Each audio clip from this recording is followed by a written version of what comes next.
सर्वात आधी मी तुम्हाला दाखवणार आहे श्रीराम देवांचं मंदिर दाखवणार आहे। आधी हे मंदिर बघू शकतो, इतकं सुंदर आहे ना। पूर्ण जसं आपण गावाला येतो तसंच पूर्ण त्यांची त्या गावाला म्हणजे ते मंदिर बनवलेलं आहे। तुम्ही बघू शकता दगडाचं बांधकाम आणि हे। त्यानंतर ना आम्ही आतमध्ये आल्यानंतर आहे ना त्या ठिकाणी तुम्ही बघू शकता, या ठिकाणी आता रामदेवाची मूर्ती आहे, त्यानंतर सीतामाची मूर्ती आहे आणि त्याचबरोबर लक्ष्मण, हे तीन म्हणजे तिथे आहे हे मूर्ती। आणि आता माझी मुलगी येऊन तिथे पाया पडते आणि देवाला काहीतरी मागते आणि ते लवकरच पूर्ण हो अशी इच्छा।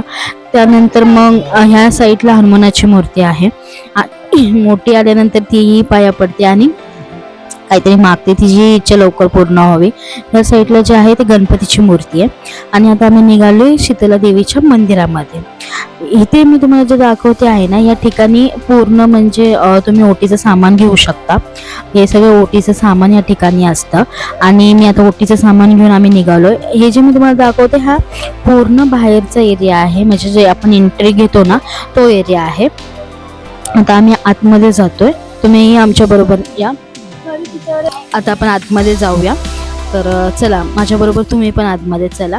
तर आपण आतमध्ये जाताना मी तुम्हाला पूर्ण ते मंदिर दाखवते की कशा प्रकारे ते मंदिर आहे। आणि शीतला देवीला म्हणजे गावामध्ये खूप मान्यता आहे। मान्यता याच्यासाठी की म्हणतात की जागृत स्थान आहे, आपण काही मागवलं आणि भक्तिभावाने मागलं की ती इच्छा पूर्णच होते म्हणून। आणि त्याआधी मी तुम्हाला हा रथ दाखवते। हा जो रथ आहे ना पूर्ण चंदनाचा रथ आहे। आणि आता आपण मंदिरात जाऊया। आणि शीतला देवी जी आहे ती मुलांसाठी जास्त म्हणजे म्हणजे मुलांसाठी जास्त लोक ह्या ठिकाणी येतात। मुलांसाठी म्हणजे कसं कांजण येणं, गौर येतात, तर त्यांच्या आरोग्यासाठी इथं पूजा केली जाते। तर त्यासाठी आणि जसंही आपण या मंदिरामध्ये येतो ना, तर मंदिरामध्ये आल्यानंतर आपल्याला एक प्रकारची शांतता मिळते। शीतला देवी म्हणजे एक शांततेसाठी मानली जाणारी देवी असं गावात मान्यता आहे। तर सर्वात आधी तुम्ही या शीतला देवीचं दर्शन घ्या। आम्हीही दर्शन घेतो। आणि शीतला देवीला नैवेद्य जो दिला जातो ना तो थंड म्हणजे जसं की दही भात असं नैवेद्य त्या ठिकाणी दाखवला जातो। आणि या ठिकाणी आता यात्राही असते, जी 1, 2, 3 या तारखेला यात्रा आहे। आम्ही यात्रेच्या दिवशी न जाता अगोदरच गेलो होतो, त्यामुळे दर्शन खूप छान झालं। नाही तर इतर वेळेस खूप गर्दी असते देवीला। देवीचं दर्शन घ्या, आम्हीही दर्शन घेतलं। आणि आता त्यानंतर जाऊया आपण पुढे। हे आहे आपले गणपती बाप्पा। गणपती बाप्पांना जर बघितलं तर यांची सोंड जी आहे ना ती उजव्या साईडला आहे। आधी मंदिर पूर्ण बघा आणि मी परत तुम्हाला गणपती बाप्पांना दाखवते। हे पूर्ण इतकं मोठं मंदिर आहे, खूप मोठं मंदिर आहे, तुम्ही बघू शकता। आणि मंदिर पूर्ण बघितल्यानंतर हे बघा, हे गणपती बाप्पा, त्यांची उजव्या साईडला सोंड आहे। त्याच्या शेजारी हा जो आहे ना गाभारा, ह्या गाभाऱ्यामध्ये गंगामाचा सहवास आहे असं म्हणतात। ठीक आहे, तर त्या गाभाऱ्यामध्ये जाण्याची कोणाला पण म्हणजे परमिशन नव्हती, मग आम्ही नाही जाऊ शकलो। आता आपण जाऊया, आम्ही मागच्या साईडनी मंदिराच्या निघालो आहे। आणि आता आम्ही तुम्हाला दाखवणार आहे हनुमान बाप्पांचं मंदिर। तर या पुढे आमच्याबरोबर। तर हनुमान देवाचंही मंदिर मी तुम्हाला आता दाखवते।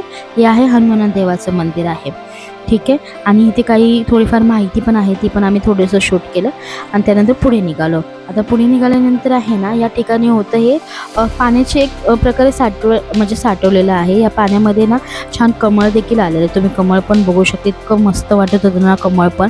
आणि त्याचनंतर ना याच्यामध्ये ना काही मासे पण होते, काळ्या प्रकारचे होते, नारंगी प्रकारचे होते। आणि विशेष म्हणजे ना हे मासे घाबरतच नव्हते।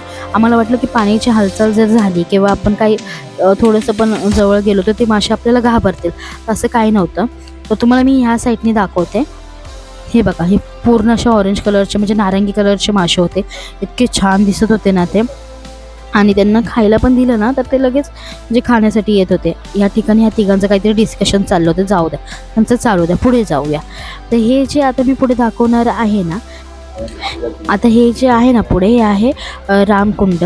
आणि इथे जे कासव आहे ना हे पण अजिबात घाबरत नव्हते, ऊन शेक घेण्यासाठी वरती आले होते। आम्ही त्यांना हात देखील लावला आणि इतकं सुंदर ते रामकुंडचं पाणी देखील होते, तुम्ही बघू शकता। इथे मंदिराची काही माहिती आहे, तुम्ही बघू शकता, वाचू शकता। आणि हे जुने फोटो आहेत, म्हणजे शीतला देवीचे जुने फोटो। हे शीतला देवीचं जुनं मंदिर आहे।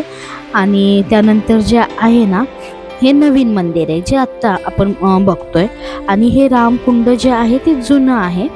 आणि रामकुंडाचा नवीन फोटो देखील मी तुम्हाला दाखवते। हे रामकुंडाचा नवीन फोटो आहे। तर अशा प्रकारे फोटो, आणि त्यानंतर आम्ही काही फोटो क्लिक केले. आणि तुम्हाला अजून एक सांगायचं रामकुंडाबद्दल. त्याआधी दाखवते की हे कासवाचा मी असा फोटो काढला, कारण की ते इतकं छान प्रकारे शेक घेत होतं ना, त्यामुळे.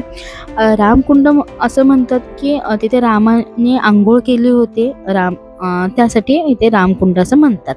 अशा प्रकारे काही फोटोज पण क्लिक केले. आणि तुम्हालाही काही शीतला देवीबद्दल माहिती असेल किंवा ह्या रामकुंडाबद्दल माहिती असेल तर नक्की कमेंट करा. थँक्यू.